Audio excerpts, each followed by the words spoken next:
Psychodynamic formulation is a mouthful to say, but it's not a complicated thing to understand in general. As I explain what it is and how it's used, you'll see that it serves as a contrast to medical model diagnosis and emphasizes the uniqueness of each individual's personality and their experience. I'm Dr. Stephen Reidbord, a psychiatrist in San Francisco with a mostly psychotherapy practice. I published psychotherapy research early in my career, and for decades I've taught psychiatrists in training about psychotherapy.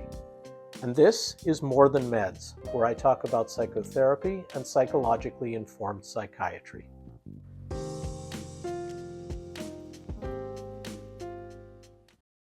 In this video, I'll contrast diagnosis on the one hand and formulation on the other. But as we'll see, these lie on a continuum, with diagnosis on the one hand and formulation on the other. Let's talk about diagnosis first.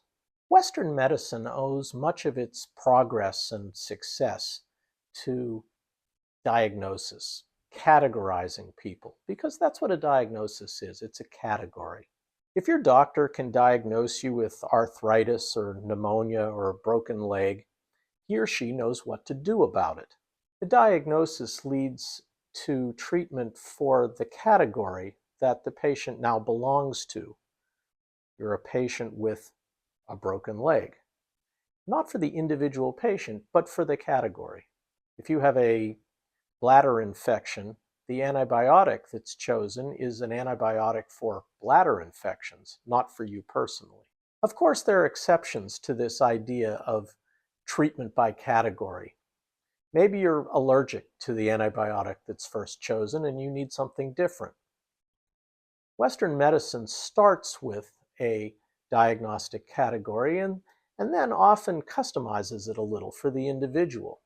Western medicine is often stereotyped as only focusing on the diagnostic category. That's not quite fair. It starts with that, but then there's an aspect of individual customization as well. So how about psychiatry? Well, we certainly have our diagnoses too, except that we call them disorders. In fact, there's a whole book of them, the Diagnostic and Statistical Manual of Mental Disorders, or the DSM. It's the same thing, though. These are diagnostic categories that people qualify for or meet criteria for, and that guide treatment. And like the rest of medicine, treatment in psychiatry and biological psychiatry mostly depends on the diagnosis, what disorder the person is deemed to have, even though there are also some individual differences. One person tolerates a certain antidepressant and another person doesn't. Some psychotherapy approaches also take a kind of medical model approach. DBT, dialectical behavior therapy, was designed for a particular diagnosis originally, borderline personality disorder. EMDR for problems related to trauma. And cognitive behavioral therapy, or CBT, has been further specified for specific problems, like there's CBT for depression and a somewhat different approach for anxiety and yet a different one for insomnia and for other sorts of categories or diagnoses, so to speak, such that a given patient needs to be categorized or diagnosed with a particular problem in order to determine which version of CBT the person should receive. And all of this is not limited to the cognitive behavioral types of therapy either. There's also transference-focused psychotherapy, TFP, which is a highly structured psychodynamic therapy specifically for people with borderline personality disorder, a diagnosis. So what's the alternative? The alternative is understanding a person deeply without a lot of appeal to diagnostic categories. This is particularly useful if we have a treatment that doesn't apply to a diagnostic category, but is customized for each unique individual person. Instead of starting with a category, a diagnosis first, we start with the unique individual. An example of this kind of treatment is classical psychoanalysis, or what I do, psychodynamic psychotherapy, which is kind of like psychoanalysis light. We start by focusing on the uniqueness of the individual, not a diagnostic category. Instead of tailoring these treatments to a diagnosis, we tailor them to a narrative account of what's going on with this individual person. And we call that narrative account a psychodynamic formulation. Now, I need to stop for a second and point out that even this end of the continuum isn't pure either. Even in psychoanalysis, patients are categorized. Not diagnosed, but categorized. Does this person have intrapsychic conflicts or ego deficits? Is their personality organized at a dyadic pre-Oedipal level or a triadic Oedipal level? Do they see people as part objects or as whole objects? Now, I'm not going to describe what all those words mean in this video, but I just want to make the point that even in psychoanalysis, there are ways of categorizing patients to provide a kind of general guideline about what's going on with them and how to treat them.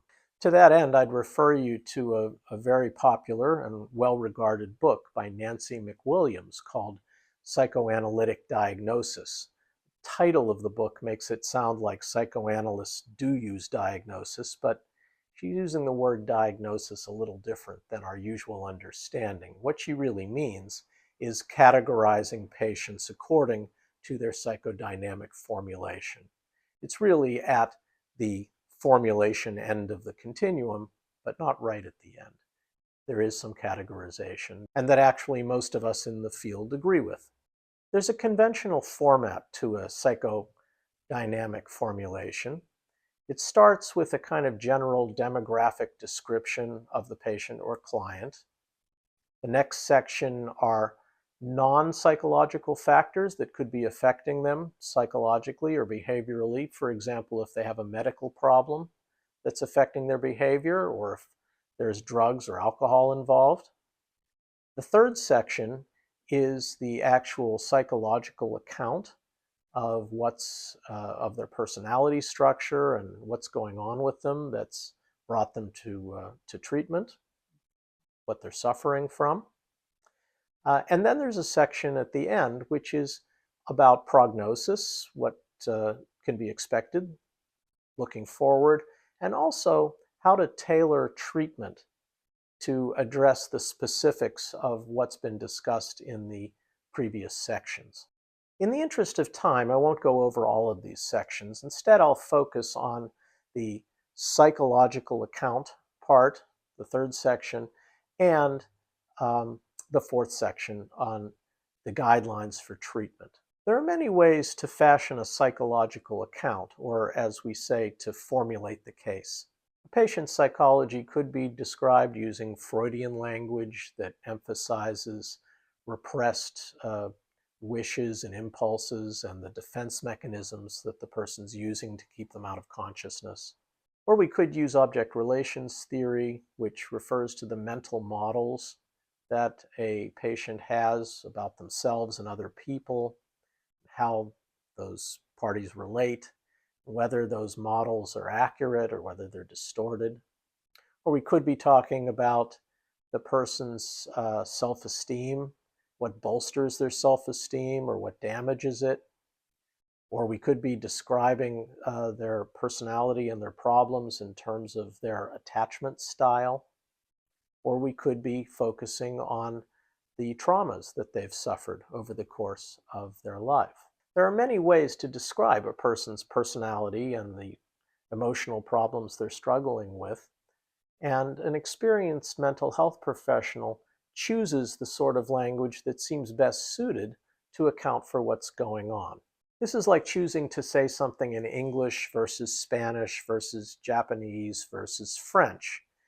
Most things can be said in any of those languages, but certain kinds of ideas or phrases are best expressed in one language versus another.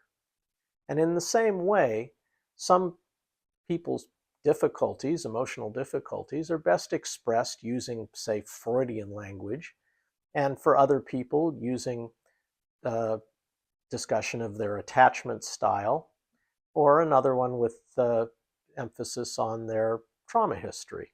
In practice, a psychodynamic formulation makes a case for looking at the patient's psychology a particular way. How coherent and useful is this narrative? How well does it account for what's the person's complaining of and what's observed in meeting with them? Does the formulation make sense? And what's the point of all this? Well, that's mostly captured in the final section about how to customize treatment. All this information and explanation, all these hypotheses or educated guesses, are really in the service of guiding treatment. The formulation may suggest that the patient will react better to concrete suggestions and not open-ended exploration, or vice versa, that open-ended exploration would be best. It may suggest that focusing on their abusive childhood will be helpful for the therapy, or that the therapeutic relationship itself is apt to be helpful and healing. It may predict that the patient will feel resentful towards the therapist, or overly meek and submissive, or that they'll be competitive, and what to do about it if that arises. Or conversely, that the patient will be a very helpful collaborator in the process.